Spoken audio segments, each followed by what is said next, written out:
do the discussion forum, the get the pulse of the city's feed? I look at Mineral Wells discussion quite a bit. I mean, it's a great place to advertise, but it's also a great place to get burned too. So, oh, really? On Mineral Wells discussion, the Facebook page. Yeah. What do you mean burned? Give me an example. To be burned is there's a lot of opinionated people on there. And it can quickly become negative depending on what you post or say on there. Yeah. So it's one of those things that you have to be very direct and not give anybody any reason to tear whatever you say apart, because everybody on there or not everyone, a lot of people on there seem to just have nothing else to do but exactly. Yeah, and negative seems to be more flamboyant than 100%. Positive. And I think that's just the way of social media, first of all. Yeah, agreed. So tell me a little. How you grew up here? I did not. I mean, Texas was where I was home before I joined, or before we moved around the country for my dad's job, and then joined the military and spent 14 and a half years in the military before I became a single father. Wow. And they said, choose your son, choose your career, and decided to choose my son. And then ended up here in the DFW area and worked for a major corporation, a little opinionated in my older age, and I think that led to my demise with my job and got laid off. Oh. So took what we had and decided to open up a bar. Really? Yeah. Now, did you do bars in the past? No, I do not have a whole lot of experience with that, but I've always been in customer service. So, the two things kind of go hand in hand, and I've always been good at customer service. But again, I'm very opinionated, and not opinionated, but I don't put up with a lot of BS either. So yes. I recently did. Have you ever been to Fort Worth or any of the bars? Sure. I'm sure you tour around. Sure. Do you know the owners of the? What is it called? The Shipwreck, the 7th Street Shipwreck. Have not been to there. Okay, and then they also own the Shot Cellar. You know what? I haven't been to either one of those. Oh no! I have been to the Shot Cellar. Okay. Me and my wife did go there to the Shot Cellar once, but we have not been to the Shipwreck. And if I think where Shipwreck is, that recently renamed, because I think it was called something else a few years ago. All I know is that the 7th Street Shipwreck, and I was brought in because my background is I'm the one-man wrecking crew when it comes to video or something. Sure. So if there's a reality show or something like that, I can crew it up, I can do it, I can produce it. You're bringing a guy that's going to make it happen. So I got a call. They're like, hey, we want this immersive restaurant experience, kind of like Rainforest Cafe, right? But it's a bar. So anyway, I did the visuals of that. But I wonder, is there a club or anything like that is an association of bar owners?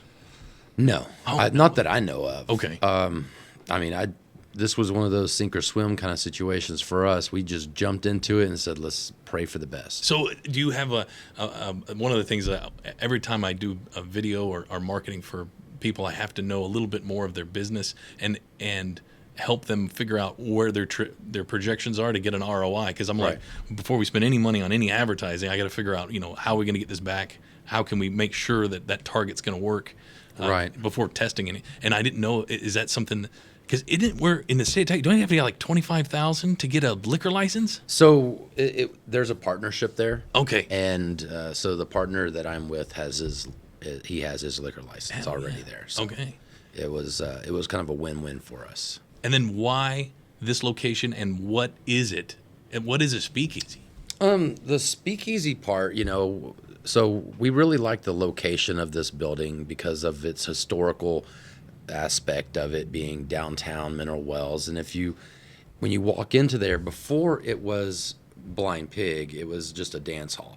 And my wife has visions, and she sees things. She's very good at saying I want this and that, and just a little lipstick, and we were able to give it more of a 1920s vibe with just some paint and some decorations and stuff like that.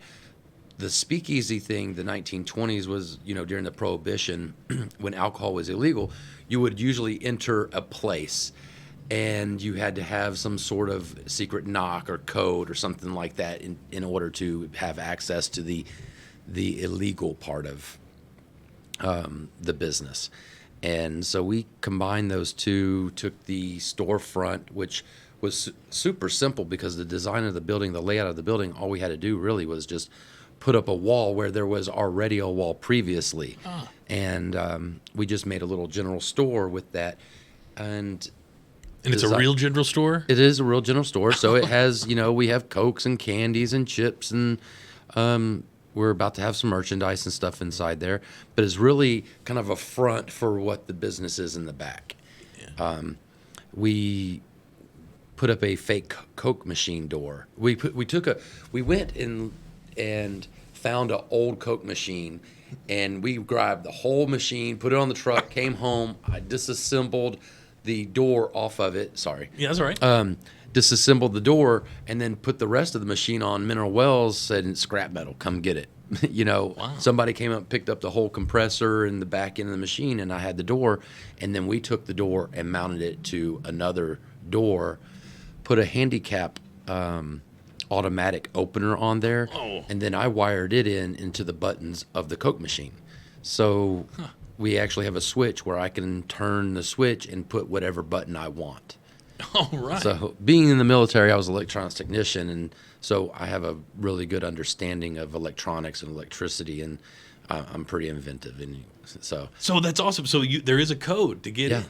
Yeah, so on Facebook, we encourage people to follow us on Facebook, and then once a week what we'll do is we'll change the button on the door. So it could be, it could be whatever. We can also change the actual product that's in the button too. So by changing Coca-Cola out, we can put Pepsi if we want to. And so we can, on Facebook, what we'll do is we'll go put a hint. So for example, Sprite was invented we wouldn't say Sprite. If Sprite was the button, we would say, I was invented in Germany in 1958 and was introduced into the United States in 1961. Oh, wow. And a person could take that information before they even step foot on our property, and they would actually they could know that the button, so they wouldn't have to buy a product in the store, because if you walk in and you don't know and you don't want to deal with the whole Facebook, you could buy a lollipop, and at the bottom of the receipt, it tells you Sprite. Excellent. Okay. And but if you follow us on Facebook, which encourages people to do that, which gets us more views, and they can get it in for free without having to buy a product. All right, so I get in, and what is there? What is it?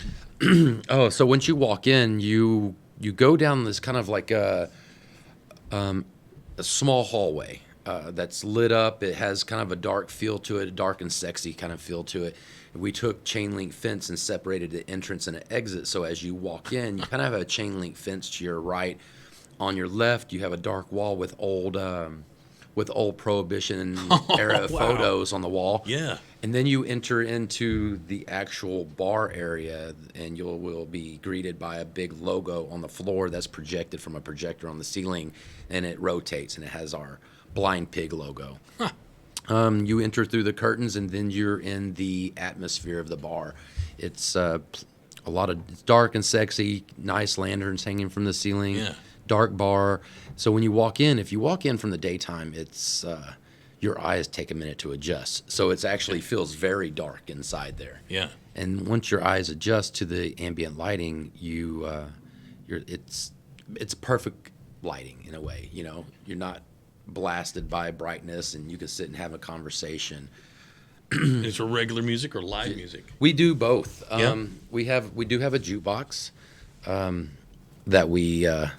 that we use for just typical regular music, and it's playing whatever, and someone can actually pay money to listen to whatever song they want to. Thursday, Friday, and Saturday, we typically have a DJ, or karaoke on Thursday, DJ on Friday, and live music on Saturday. Okay. We've tried to have live music on Wednesdays. It just was not bringing the crowd. Right. And what is the slowest day? Wednesday? I would say it really depends on what's going on in the town, honestly. Okay. We've had Sundays where we're just overwhelmed. Wow. We've had Tuesdays where we're overwhelmed. We're closed every Monday, but we've had Wednesdays where we're packed.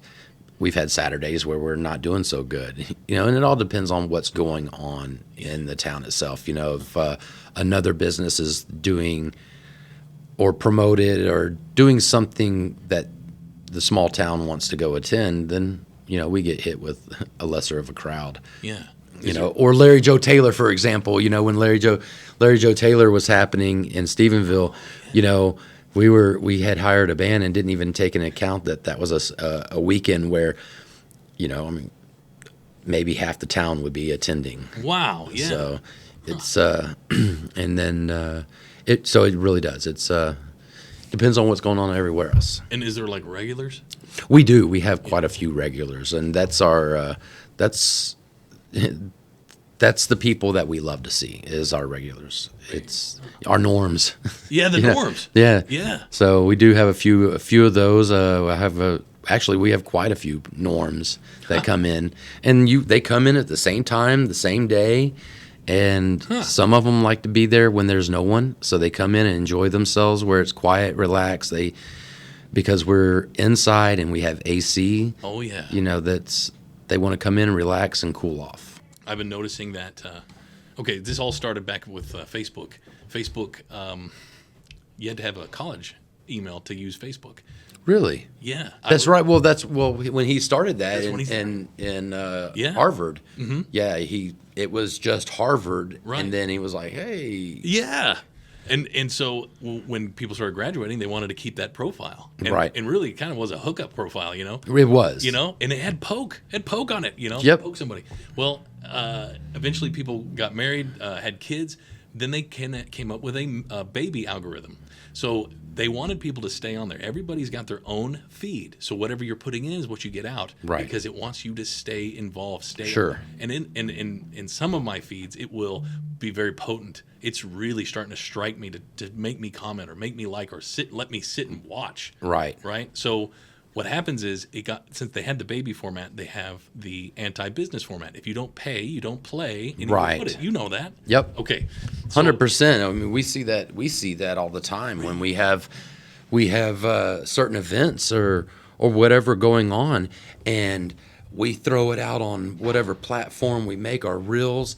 And then people were like, we didn't know anything was going on. We're like, how did you not know? We post every single day.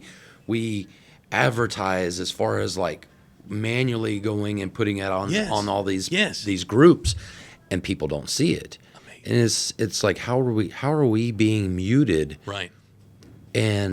Or people are not seeing this because we feel like we're putting in a great deal of effort to put ourselves out there, let people know that we're there. Exactly. So this past week, yesterday, I actually paid to play. Okay. And we got like 95,000 views. Wow. On this one thing that's coming up on Saturday. So we have interacted with 95,000 people. But I made this selection because when you go and pay Facebook to advertise for you or boost your post, is what they call it. Yeah. You can select your geographical area. And so I said, okay, well, probably the most people would want to drive to here is 30 to 40 miles. Yeah. Considering that, Stephenville and Strawn and, all these other places, Possum Kingdom, it could be about a 40-minute drive. Right. So that's what I did. I just went out just a little bit further, and it said the other day, the algorithm says your audience has reached like 95,000. Amazing. Like, on the one particular post. On this one particular Wow. post. Okay. So hopefully people will start seeing that we're out there. Yeah. But paying to play is really how Facebook is going to let you be known. Yes. I think the biggest campaign I ever saw was for a lawyer. It was $25,000 for 1 month, and I think it was national. So we actually got in like 7,000 views and clicks, but it got down to like 1,000, and then it was like 200 people signed up. That was it. And I was like, that was the first. I was like, well, whoever that 200 was definitely worth the amount. Sure. That went into the. Sure. So they wanted to do it again, but I think it was from some particular law from some particular type of thing. It was a target. It had a target for a Right. certain individual, but it was the first I've ever saw, and I was happy to see the numbers. I've also done influencers where I've seen the back end of influencers. Right. Like, how does that work? And one of the guys was telling me how he normally gets his ideas from Amazon spreadsheets. I would completely agree with that. I couldn't believe it. Yeah. So he showed me. I said, "You got to show me one of these spreadsheets." And all it is numbers. There's no names. It's all numbers, and it shows what was in their basket and what they paid. Right. And it has all sorts of categories and all sorts of weird stuff like fruit and vegetables. But he's a mechanic, so he only looked for anything that was mechanic oriented. Right. He goes, "Well, there's a lot of people buying these hazard flashlights. So guess what my next video is going to be about? Hazard flashlights. No, that's ingenious. That's ingenious. I mean, if you really find, for example, like my wife, she bought a new Toyota Tacoma, a 2024 Tacoma, Yeah. which it's the first generation of the new body style and everything else. And she made a video. She was one of the first few people that got the off-road in Texas version. Wow. And her video had so many thousands of hits because people don't really want to buy a first gen of anything. And she went over the features and everything else on it, and she got a ton of likes and a ton of views just because there was so little out there about that vehicle. Wow. And then she sold it. No, I'm just kidding. no, she still has it. She still has it. But the other thing that helps is that we do have a TikTok that is kind of it's not famous, but it has a ton of followers. And we actually can and have made money from that TikTok. But it's it's an animal specific TikTok. But I've thrown my videos out there, and we get 11,000, 12,000 views on those videos. Interesting. What do you mean animal specific? What do you mean? We also own otters. Oh, that's right. I heard about Yeah, this. yeah. Did you see that video I sent you? About the otter? Yeah, I had the Catalyst media in here, and Catalyst was like, she was going to do a story about you guys, and she was like, "Oh, by the way, they have an otter." I said, "What? They have an otter? What?" Catalyst. Is that Lori? Yes, Lori, yes. yes. Tell me about Lori. How do you know her? We met Lori. How did we meet Lori? We met Lori with just being here in town. I'm sure we used to go to Rick House, and we ran into her doing open comedy mic. I think was the first time we. You mean she was doing it? Yeah, she What? did it. She She's got actually, up yeah, she's actually pretty funny. I didn't know that. If you're here, if you're listening, Lori, you're not. No, she was actually pretty funny that night. I do remember that, and then just randomly seeing her around town, and then her and my wife became friends, and we needed some help doing something, and she offered to assist us, and our relationship has grown from there. Awesome, man. That's cool. She started her own company, and she was like, "Hey, look, I'm really willing to help y'all out and get this entity moving," and she has been invaluable. Okay. Yeah, I mean the backstory on me is I sought her out because I got to the point was like, man, I got to figure out how this town works. I'm from Dallas, I'm from Fort Worth. I've been doing Colorado and Oregon and all these different places. And I was like, I got to figure out this niche here. I passed through. I know the baker, but I had to figure. I was like, I got to get the pulse. So I looked for any of me's out there. Is there any videos? Is there any podcasts? Is there any guys that are doing these things? And there is a few, but next to nothing what Lori does. I think Denim and Velvet, but they don't even deal with anything in here. They're all in Dallas. Gotcha. And then the only other people that were posing were not even of here. They were like Houston-based or Florida-based. Gotcha. And I'm like, no, I'm trying to find an individual. And she's the only one that I found so far. There's this town being super small. It's really awesome to have that idea that you want to do something different than anybody else. And I think a lot of people, they go into it with these expectations of, I'm going to do something different and I'm going to be awesome. But then the town really is like, all right, Yes. and it doesn't pick up. And as much effort as you put into it, still the town is, it's a very hard nut to crack. Yes. And how long you been doing it? As far as this business, the bar, we opened February 14th was our grand opening. Okay. And I mean, we sold out on tickets on February 14th, but that was kind of a trifecta. You know, we Right. had the grand opening, a new place, Valentine's Day, Yeah. dueling pianos. You know, we Oh, man. brought entertainment to the town that has not been here that I know of. Okay. And so we had everybody super excited. And we honestly, I think when we went live with the tickets, everybody knew we were going to everybody knew that we were going to do it, and we were pressured. And I wasn't going to sell tickets. I was just going to be like, first come, first serve at the door, you know, come in, Yeah. whatever. But people were, every day, we need tickets. We need tickets. I've got 10 plus people that want to come in my party. Wow. And so I said, you know what, fine. I'll find a way to sell tickets. And I did. Worst thing I ever did. It was the hardest thing I ever done, because now I'm trying to seat parties together, and I had to call every single person that bought a ticket and be like, hey, are you sitting with anybody else? One person bought one ticket, and they're sitting with this group of 20. Now I'm trying to freaking arrange people so they can sit, everybody can sit together. I was like, I'm never doing that again. Lori can help answer that, because we had like 4 people sitting there. What's your name? Okay, you're sitting over there. Oh, man. But it was super hard. But we did. We sold out tickets, I want to say, in 3 days. Oh, wow. Yeah. That's great. So, and that was still a month before we even, you know, or 2 weeks before, I think, is when we went live with the tickets, and we sold out in 3 days. Wow. So it hadn't even been a year yet. So what are you seeing now? What's the phases that you see? Well, the newness has definitely worn off for the town. Okay. But that doesn't mean that we're not stopping. You know, we did come in trying to bring a higher level place. You know, just we wanted something quality, nice, something that Fort Worth or Dallas would have, but we wanted to give it to Mineral Wells. Amazing.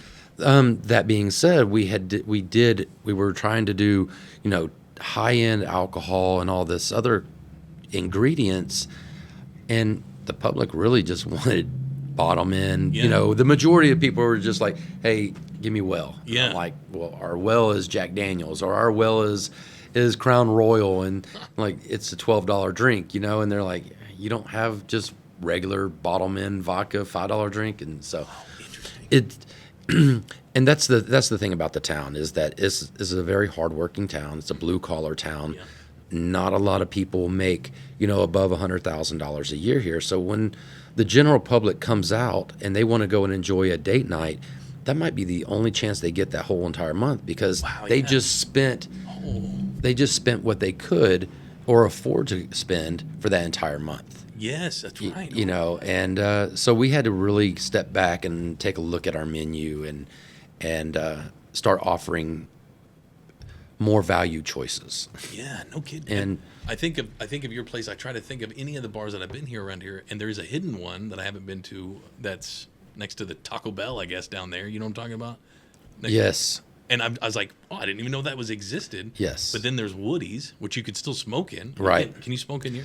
no, in ours, no, Yeah, okay. no. We did not want to have that. We could have done it, but I was like, no. Yeah. The majority of people are non-smoking. I'm a smoker, and I hate, like, that's one of the things about Woody's is I go in there and I'm like, man, Yeah, dude. if you were a non-smoker and you went in there, you're just not going to be able to eat your hamburger. That's true. So, I mean, like, I joined the military in 96, and I went to California in 98 for my A school, and that was the year, January 1st, 1998, was the year that California outlawed smoking in any public establishment. Okay.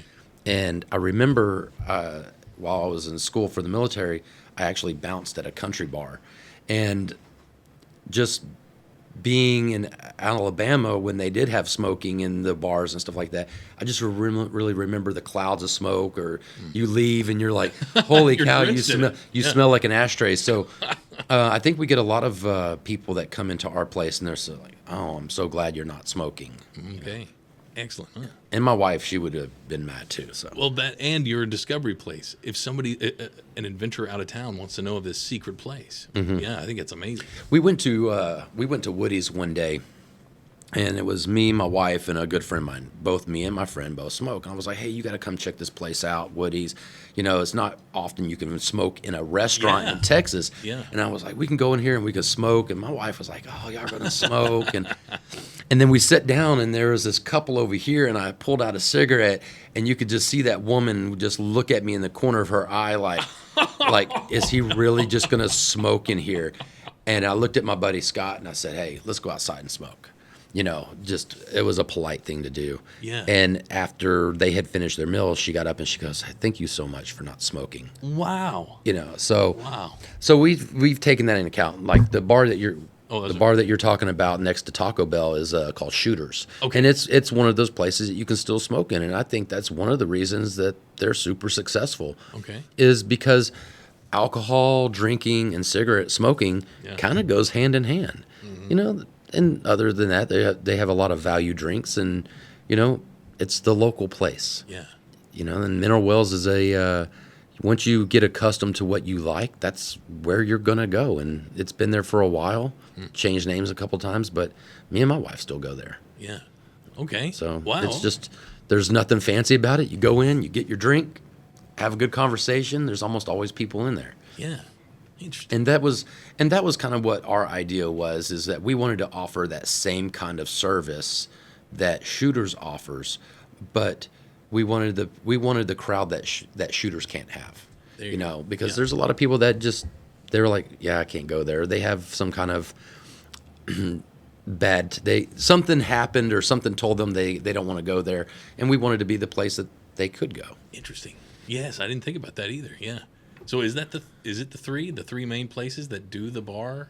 Well, how many bars are there? I mean, bars in town. Yeah. There's really, that I know of, there's 2 technical bars. Shooters and my place is Blind Pig is the bars in town, because Only bars, no food. no food, only bars. Got it. Then you have Anita Beer, which is just a beer place. Ah, okay. Everything else serves food. That I think we're the only 2 places that actually are true bars. Interesting. And that makes sense, though, that you did that demographic with them earning enough money for that 1 month, that one date time. So moving forward, what's your thoughts on how to get new people and things like that? Well, a lot of people come into our place and they're like, we didn't even know you were here. Yeah. So it's a constant rediscovery. It is a constant. And so we can't get complacent in saying, okay, we've been here long enough, everybody should know we're here. Right. We have to constantly keep reminding people, because maybe they came in one time and they just forgot about us, or they got comfortable where they usually go. Yeah. So we have to keep reminding people we're still here. Very cool. And we're trying to be the music venue inside Mineral Wells. Okay. How does that work? Is it an amount of people that you could do? The right bands? What? It's the right bands. It's the type of music. We want to give a venue to people, upcoming musicians that are in Texas or wherever, really, and give them a place to play and be seen. But because Mineral Wells hasn't really seen a whole lot of up and coming artists, and we want to be that place. We want to be music friendly for Mineral Wells, because we're one of the few places that actually has a decent sized stage and a dance floor too. Okay. All in one. Oh, it's bigger than I thought in there. Oh yeah, it's almost 3,000 square feet. Wow. Okay. So it's quite a large place. It doesn't really fit the Speakeasy vibe, because Speakeasy usually are in a room about this size, right? And you have a bar, you have a bartender over here making drinks for 10 people, and he can handle that kind of crowd. And I think that's one of the other things that we kind of fell into with our bar, was we wanted to offer craft cocktail stuff that you would get in Dallas, and when 100 people walked in and it takes you 30 seconds, 2 minutes to make a drink, you have a line of mad people. Oh, that's right. So we kind of had to adjust for those reasons also. That would, yeah. Have you seen the Speakeasy of Mr. Baker's Speakeasy up there? I have not. So if you ever get a chance to tour it, it's at the top floor, and he has a legitimate wooden speakeasy that goes back to a secret room that was just for Prohibition days. Really? You've got to see it. I've heard stories about it. We actually had an older gentleman come in a few weeks ago, and he was telling me stories about how his grandmother or his mother worked at the Baker. And we've had a couple of customers come in that told us the same thing. Hey, my family worked at the baker. Yeah. One of them was the barber. One of them was the dance teacher or dancer. Huh. And so I've been asking all these people, patrons, for if they can find pictures. Yes. Because I would love to hang those pictures in our establishment. Yeah. You know, true era pictures to mineral wells instead of just having something that's an era specific picture. Amazing. Yeah, let me know because that's something I'm trying to track down too as a documentary person. First documentary I ever did. You're familiar with Fort Worth? I am. There's a North Main Street that goes up to the Rose Marine Theater, and it's a hidden little tiny theater. Okay. But what happened was the first Hispanic city councilman. Yeah, you can look it up. Yeah. No, I was going to mark it down because it's probably something that my wife would really enjoy seeing. Yeah. What is it called? It is the Rose Marine Theater. Marine? I'm going to try Rose Marine Theater. I'm going to try my hand at some. Let's see if I can put it up here. Oh, the other person I'm meeting with today is they do bio cleanup. I told you about that. Yes. Right? Yeah. This is going to be a very interesting conversation. That would be an interesting conversation. Because it's something we all have to deal with, whether it be a family member and. Sure. I mean, the biohazardous is there's a big market in that, especially, in the event that someone passes away, that sometimes can be a very big cleanup. Yeah. I usually have a person that helps me do all the clicking. I have, what is it? My Jamie? Where's my Jamie? So what's interesting is this particular documentary was by, I was helping a theater out. The theater was renovated, and they had some funds to raise for grants and stuff like that. And the first Hispanic city councilman had hired a historian, and the historian found that it had a cultural significance, got a government grant for $10 million. $10 million, the government, U.S. government, saw that there was a cultural significance of this particular theater because at the time, in the 1940s,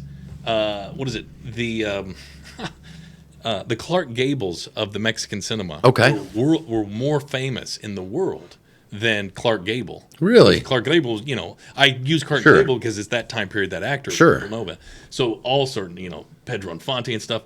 And they would come to the theaters to show the films because they're like, oh, yeah, let's get this American market. But then they couldn't stay in the hotels because of the era. Yeah, most of the family would house them out there. And so they tried American films, and it wouldn't work. So eventually they started showing Mexican films, and that's what happened. That's really interesting. I was not aware of that. I will have to. And what is the name of this documentary? The Rose Marine Theater. I had it on Amazon Prime, and I still don't know if it's still there. But I had it on Amazon Prime and Netflix. And then Netflix, they interchange, and then you put some money up to put it in there. And I went down the Netflix rabbit hole.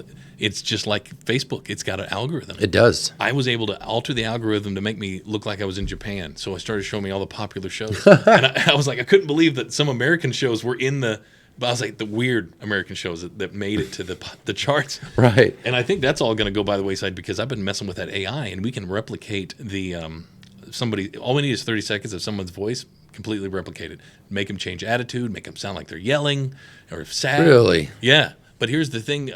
I think the movie industry is going to change in regards to they're going to be able to easily cross the speaking because they're even starting to adapt the mouth. Right. So now I can watch a Chinese film and it'll have the expressions and the tone and the voice of that actor and the inflections. Right. But now they're speaking English. Right. And I actually did it. Instead of the old Chinese, the old Kung Fu movie. Yeah, exactly. Right. Oh, man. Well, I did it with my voice. It was the weirdest thing to hear myself speak Japanese fluently. It was very weird. That's pretty cool. No, this is super interesting. I mean, since my wife, she is first generation Latino here in Texas. I think that's something that she would be super interested in, and some things that she would really like to see. Yeah. So. Well, let's go to. Is there anything to do online, or is it just Facebook? So, no, we have our menu online. That's all that's online is the menu. Yeah. So if you were No to clues. The clues are on social media. the clues are on Facebook. Yeah. So in order for you to find the clue, so if you were to go to Facebook, if you just type in Blind Pig Mineral Wells, it'll pull it all up. We do have a website, but the website is kind of an all-in-one website for our wedding venue. Oh, you do events there too? We do at our wedding How many venue. weddings have you had so far? At our wedding venue, which is on our property outside of Mineral Wells. Well, so has it ever been? Oh, and they do reception out there too. Has it ever been like reception, Well, we're trying to get into that. Matter of but fact, we had somebody the other wedding, day. reception, and then after party? Right. We offer that now with all the people that come out and view our place to do a wedding. We're like, hey, we can do the ceremony here at our place, and you can do the reception at the bar, and you just give them a price, and hopefully they take it. So that's something that we've just recently started doing. Okay. So it'll probably be next year before we have anything in there, because usually weddings are a year out. So And- a little background. I can tell you more background on me. I used to do live music at the Ridgely Theater in Fort Worth. Okay. I did it for 4 years, and I would get writers from Flaming Lips, Wow. Modest Mouse. Right. I'd get the writers, and I would say what equipment we would need to suit this.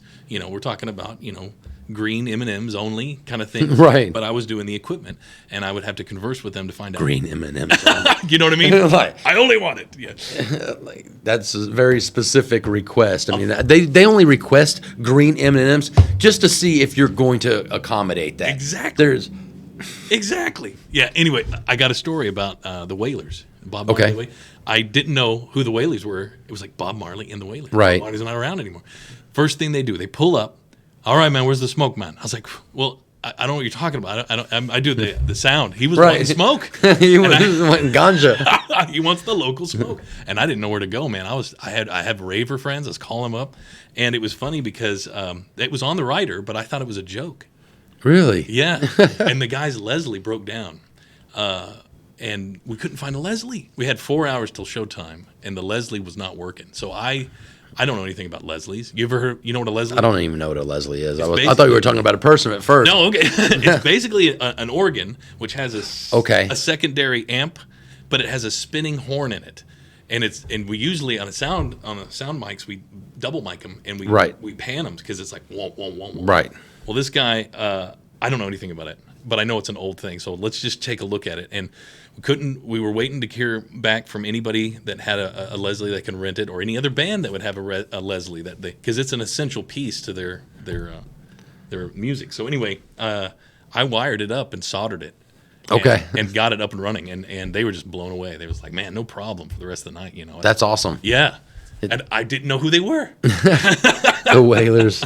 I think I was just a year out of high school when I did that. So, and it was for 4 years at that. Did you have a background in electronics? And I did. Okay. I a friend of when you said those marine electronics, a friend had given me, or it was a person in the church, one of the dads in the church had just given me a whole bunch of the books of how to do electronics. Okay. Naval Academy. I was like, Sure. oh, yeah. And A school books. I got it. Yeah, you know what I'm talking about. Yep. Yeah. So I did that, and I just messed around and took things apart and tried to see how they worked. And It's kind of been my whole life. I mean, I'm 49 years old. And my mom bought me one of those little, before Game Boys came out, but it was like Donkey Kong, but it was like the first handheld Donkey Kong thing, and it had the 9-volt battery that plugged into it. And, I played it so much that I pulled that 9-volt battery, or I lost the cover, and, eventually broke the wire. But at 5-6 years old, I was smart enough to strip the wire and wrap it around and tape it to the 9-volt battery. yeah, So. heck yeah. And my mom said, you would pull apart toasters. I would pull everything apart. Sometimes I could put it back together. Yeah. But I think that's just made me who I am to this day, is that I look at something and I say, I'm pretty sure I can make it work. If it might not be great, but it will work. Hell yeah. And that's kind of like our Speakeasy door. My wife said, I want this to be the Speakeasy door. And I'm like, how am I going to get that to open up with a motor and everything else, where it's not a manual thing, And I went to go to the DMV, and I pushed the handicap button, because I always push buttons. If there's a button around, I'm going to push it. Like, I want to push all the camera buttons and everything right now. Yeah. And it's like, that's like my kryptonite. But Anyways, I went to the DMV and I pushed the handicap button and the door opened and I went, bingo. That's my automatic door opener. So that kind of, and we were only a week away from opening. Oh my gosh. And it could have just been a latch. Yeah, right? sure. Wow. And so I saw that and I was like, I was in the DMV and I was ordering the freaking handicap thing, and instead of wiring it to a button, into the button that came with it, I just wired it to the Coke button machine and to a switch, and so I can turn the switch and it. That's the other thing that's really great is you can select different buttons and then you can change the logos out of those buttons. Yep. I think corporate parties, because I did a lot of corporate parties, that's a great idea. The logo of the business, and then it's a dead ringer. And I could put it in because our Coke button is the biggest button on the machine because it's an 80s style Coke machine, and it's a huge button. So yeah, we could take a corporate logo. So you can just put it on the outside of it. So true, yeah. Just for that event, but. That's a great idea. Or a birthday, happy birthday somebody. Has anybody been so confused? They're like, but I'm guessing there's a store clerk that kind of gives Okay. Yes. Wow. Yeah. There's a lot of people, they come in and quite a few people are looking around and like, this is it. I'm like, well, do you know what a speakeasy is? And a lot of people really don't even understand what a speakeasy is. So a lot of people come in curious, and then some people are super excited, like, oh my gosh, we got a speakeasy. This is so cool. And the novelty is worn off for some people, but not for everybody. Yeah. Even regulars have to go through the process. Yes. That's very cool. On normal day or on like Sundays, Tuesdays, and Wednesdays, we don't have the store open. We just have the bar open. And so we have 2 entrances to the place. Oh, okay. So we can bypass the whole speakeasy part of it and just have a bar. Yeah. But, so far it's been pretty receptive. There's some people who come in and they just want to go in and they're just like, I don't care about this. The girls are like, let me video. And but I'm the same way with my wife. She's like, oh, this is so cool. Let me video. I'm like, I'll remember it. Yeah. I don't need a video. But it's been fun. It's definitely a roller coaster of emotions. Yeah. The hardest I've ever worked in my life. Really? When we started working on the place, I guess it was December 1st last year. Was when we broke ground, and I'll probably weighed about 240 pounds, and I was there every day up until the day we had our soft open, and maybe I would get there at 8 o'clock and wouldn't leave till midnight. Yeah. So every day I worked. The place was a mess up until the day we actually had our soft open. We were still sweeping up dust, but I lost probably about 50 to 60 pounds over those 2 months. Wow. Just because I worked every single day from morning to night trying to build this place and make it what it was. Instead of having to hire people, even though I did hire some people to do some stuff because I knew I wasn't going to have enough time to open.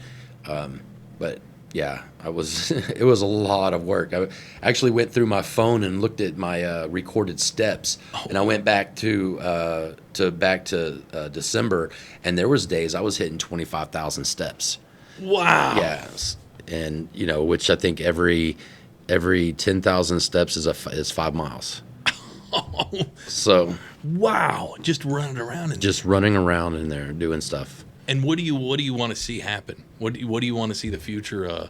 Is it like I need at least 10 people minimum to 10 customers or? What I would like to see in the future is it's not really about. I would like people to know that we are providing a great service, and they would come there just because they know that we're going to give them an experience. Plus, they can expect quality. If 10 people come in, 10 people come in. If 100 people come in, I wish only 80 would come in, but 100 people is a lot to deal with at one time. I would like to be able to have more employees and be able to service more people. Awesome. So I wish everybody in the downtown area success. Being a small town, everybody's talking and everybody's saying this and they're saying stuff about me and they're saying I said stuff. I'm like, look, I have my lane. I could care less what y'all say and do over there. I want to be successful, and I want everyone down here to be successful, because if y'all are successful, and I should be successful. Exactly. And if I'm not successful and y'all are successful, then I'm doing something wrong. Yes. So this town is growing, And I'm so excited for the future for this town. I think it's a double-edged sword because I think we're going to lose that small town part of it. But as long as we can embellish and keep that idea of that small town, I think that we could be the next Fredericksburg.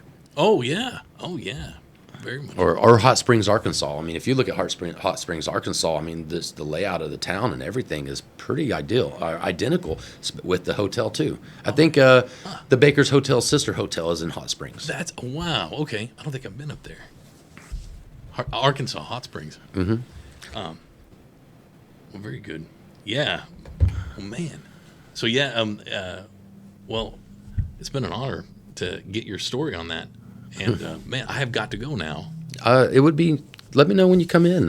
Come up and see. I'm there almost every single day. Mm-hmm. It's challenging because as being a business owner, we want to have control, and that's one of the hardest things for me is releasing that control, and letting somebody else kind of drive while I'm not there. And haven't had a vacation and haven't had really a day off in a long time. So it's I can't get sick.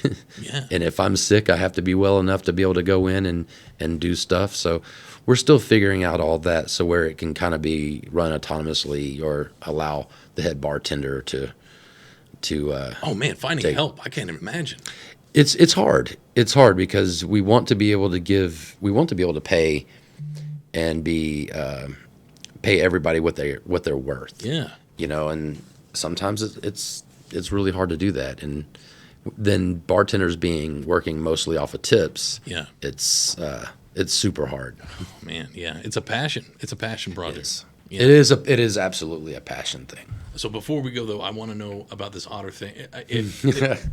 Does a lot of people know about this? Or do you want to keep it kind of? No, I don't mind people knowing about it because I'm very selective on who we get to come out and do it because they're our pets. They are not a sideshow circus. Yeah. That being said, so when people say, "Hey, we want to come do it," I'm like, "Okay, we only charge money because it helps feed them."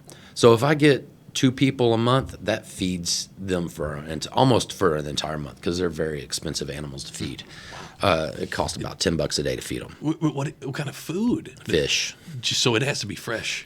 It's well, I go to Lake Mineral Wells and I'll sit there. Yeah, I go to Lake Mineral Wells and I'll buy a thing of worms and I'll sit there and catch a whole bunch of bluegill and stuff like that. Throw them in a bucket, take them home, release them into their tank, and they swim after and catch them and stuff like that. It's a great activity for them. But a lot of times we buy just fish from Walmart. The trout, they love rainbow trout. So if anybody ever wants to drop off rainbow trout, feel free to.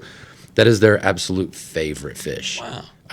They don't really like tilapia, but if they're hungry, they'll eat it. Interesting. Yeah, so no, it was just my wife was going to take me for my birthday to go play with otters.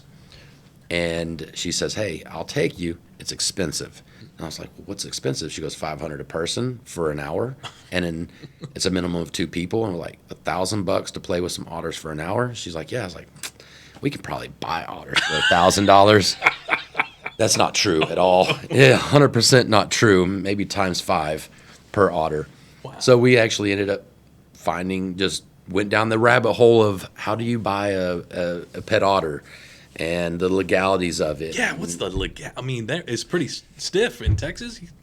Or there's a really a gray area on that whole thing, and time's changing right now. So if you try to buy one now and have it, it's probably illegal. Okay. Wow. Well, because they're now a threatened species because they became the new like craze animal to have. Okay. They're not. If anybody ever buys one, get one. Don't get 2. But they're super cool. They're super smart. They're extremely personal. Oh. They have a nasty bite, if they bite you. But they're vengeful. But they're super fun. They are. It's a great pet. So anyways, we don't mind people asking it, but we're very specific on our times, very strict on our times because those animals have a very strict feeding schedule. Okay. They love strangers. They absolutely love a new person. Wow. So I mean, I can walk in and grab Chapo, and his name is Chapo. Not El Chapo, just Chapo, because Chapo means short in Spanish, or if somebody's going to correct me on that. There's Chapo can mean short or shorty. And since we have Asian small clawed otters, they're the smallest of all otters in the world. And so we just called him Chapo. Anyways, he loves being held by me. He's my baby, and he will make all the noises. But when we have a stranger come in, he forgets all about me. He wants nothing to do with me. Matter of fact, if I touch him, sometimes I get bit. Like, but they're super fun. They're really interactive. They swim in our pool. We go in our pool, and they'll swim with us. But they only like the shallow end. They don't like the deep end. Interesting. Yeah. They're super fun and cute. And people cry when they come out and see them. They're like, oh, my God. I need to get some good footage. I was actually, we have, footage that are from, they give you the cheapo footage of autos. And I guess the worst otter footage I could ever find. Because when Lori finally said something about that, I was like, I'm going to put some otter in that. Couldn't find any good footage. I guess there's really not a whole lot of good footage. Our idea, one of the things that we were going to do, and it just... time was one of the hardest things for it, was we actually wanted a SAR otter, because otters are the only mammal that can smell underwater. Oh, really? Yes. Wow. So that we know of, and that it can be proven. And without going into how they've proved it, it's being seen. So there's a guy in Florida, his name is Michael Hatzel. He's training his otter right now to be a cadaver otter. And so the dogs get on the boat, and they're like, okay, there's a body here. Then he puts his otter Splash in the water, and then Splash will go down and find the body. No way. Yeah. So that was kind of our idea. We wanted to do the same thing with our otter, but the time involved with training an otter to be a cadaver otter was more time than I had. So Chapo became a pet. I understand that. Man, I had a company I was working with doing their media that were doing underwater diving, and they were some of the guys had done the rescues, and they would tell me stories about always having to go out there and like you said, get the cadavers. Not so much in Fort Worth, but just different areas. So that's what Michael's doing, is basically his otter. I mean, so once a dog, like a dog in moving water, he can get you within 100 yards of a body, but 100 yards underwater is days and days and days of searching if you're going to find it. Wow. The otter can go down, touch the body, and then he'll come up and he squeaks, and then the divers will dive down and follow the rope down, and the otter will have him on the body, and then the diver pulls on the rope, and then Michael will pull the tag line on the otter to come back up to the boat. Amazing. So he's been successful in it, and it's probably something that's going to be utilized if he can get the program up and running. Yeah, no kidding. So, I don't know any other instruments that can sense it like that. Yeah. So what they do is otter will take in the breath of air, and they'll go underwater, and they can open their mouth and like almost burp. Oh. And they kind of burp into the water, but then they take the air back in, and so they're constantly sampling the water. No way. For the senses. Yeah, their sensory part of the brain is the largest part of the brain. I never knew that. It's crazy. So he could, I can put two different pieces of fish down, and you could blindfold him, and he could touch them, and he would know which one is which. Wow. So I could put tilapia down and trout down, and he could go, that's the one I want. Yeah, their touch is like a taste bud. Are they in water most of the time? Mm-mm. No, they actually spend about 95% of their life outside of water. No kidding. In the wild, they do. Wow. 90 to 95%. The evolution has even changed their hands. They have very small webbings on their hands because they spend more of the life on land than they do in water. Amazing. And the water that they do spend in is usually just little creeks and stuff. Okay. So. And I thought they were more in, more aquatic than anything. Yeah. That's actually one of the reasons that we're allowed to own them, is because they're not considered a marine mammal. Oh, okay. Yeah. If you try to get a sea otter from Alaska or something like that, it's 100% illegal, because it's a federally protected animal, Marine Mammals Protection Act or something like that. Are you part of an actual otter club now? No, no. You don't breed them and all that stuff? No, I'm doing my best to try to make sure that they don't breed, because having babies is the hardest job ever. Yeah, once you start weaning them from their parents, It's a once every 3 hour job. Whoa. Yeah. Every 3 hours you got to feed them. And if you had 4 of them, Jeez. yeah, that would be a ton of work. Well, man. Well, this is awesome. So I'll finish this video off. We'll thank each other, and then I'll get that video to you. But I don't. Lori's your marketing person, right? She is. So what I do, and I've been, I interview a lot of corporate heads. That's how I made my my way in business. Is I wouldn't do it scripted. I would just get them and I sit down and hey, let's just talk, and then I would condense it down to like 1 or 2 minutes and do a promo. Well, that's what I'm doing here. So we're going to take those segments. And we're going to take all the. We're going to make a long form, but most of those are going to be tiny segments. What's going to catch? Throw out whatever's out there on TikTok or whatever, and see what's going to happen. So I'm working with Lori, and she's going to try to start her own podcast. If you want to, you can too. That was one of the things I was trying to do is get the room rented. I gotcha. You can rent a room and then have the conversations here. Bring some drinks in, whatever. We don't have to do the hot ones or anything, but Right. No, that's super cool idea. No, Lori is great. She is she's inventive. She's hungry. She is she wants to do. And I think she's a lot like me as far as she wants to be her boss. She wants to do everything by herself, and sometimes we take more on than we can really handle. But yeah, she's doing it. She's doing it very well, for the most part. You know what I'm talking about, Lori. So, but no, she's been super helpful for us, and because at first I was like, I don't need Lori, I don't need her to do this, I can do this myself, and she was like, hey, look, I get it, you got a lot on your plate, I'm just trying to help. Yes. So it is overwhelming. The meta and the posting with the scheduling.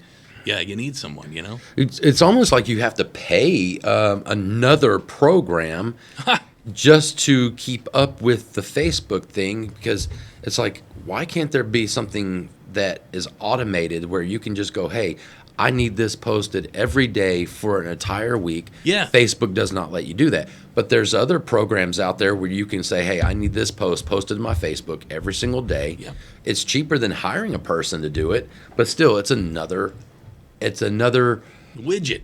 Another app, another password, another account, and I think we're going to see an evolution in our time with that ChatGPT, that learning, that it's just going to be a companion, and we just like, hey, check it in. It already is. Yeah. Have you used? What do you use? ChatGPT? I use ChatGPT for grammatical corrections and stuff like that. Hey, or take this advertisement and make it funny for me. Oh, yeah. Oh my gosh. And great. So I'll throw it. I said, fix grammatical errors, and this and that. Check it for this. And it's just a great proofreader. Yes. And say, hey, what? And I'll say, Chat GPT, what do you suggest this read like to attract more people? Wow. Yes. So a lot of people think, okay, Chat GPT can write something for me, but what is and I'll just say, what is your opinion how this could actually target people? Yeah. And it's a super powerful tool. And honestly, I don't know where I would really, not where I would be without it. I would be asking my dad to check my grammar. But no, I mean, if you think about it, it can really do it. Yeah. And I think that they're going to put more of these plugins on it so that it'd be like, well, check my emails and anything good and just a conversation.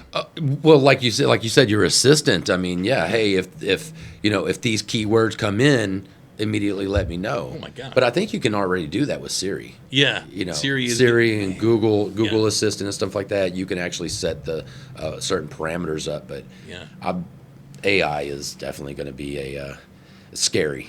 Yeah. To me, it is, honestly. Have you done the Grok? It's Elon Musk's. If you're on X, you can get access to it. X is the Twitter. Right. Yeah. But it has Grok, but it's unfiltered, meaning that you could, it'll fuck with you back and forth. Like, really? Yeah. Really? Yeah. Okay, I'm gonna have to check that out. That's that dude. I don't know. I think he's an alien because or he's just a government cover up, and or he's Satoshi from Bitcoin. I don't know, but he's definitely a force to be reckoned with, I think. But him coming with that, what is that neuro thing that he has? Dude, whoa, Oh my gosh, yeah. Isn't that crazy? Yeah, I've seen the cases studies just recent. It was pretty amazing. You know, I mean, so a person who is an amputee can now put on a biomechanical arm Yeah. and play guitar. Oh my gosh. Yeah. We're talking third arm, fourth arm stuff. We're talking about being gorilla strength. You know, Yeah. gorilla, you know, strong. You know, cut your arms off and legs off, and now just Yeah, bio. And it was been around for 10 years, but he's the one that put it in a tiny, and he had, during COVID, it was the Three Little Pigs. You saw that? yeah. Yeah, I mean, I call it the Three Little Pigs, but it was, The way he's getting the brain to take it to these sensors. I was like, scary. that is it. I think it's great for that, but I mean, if you have that kind of technology, then you could have like a droid of Yeah. yourself. Oh, yeah. With the Starlink. Now you could have something exactly like yourself in a whole nother part of the world or outside the world, as long as you can transmit to it, and Yeah. you could virtually be there, but yeah, physically still do the same stuff. I mean, in a robot, yeah. in a robot. Oh my gosh. I mean, they're already doing that stuff with surgeries and stuff like that, where That's right. where there's a person in another country, yeah. and he's doing surgery, you know, from his couch, you know, a heart surgery or something. Yes, I've so seen that.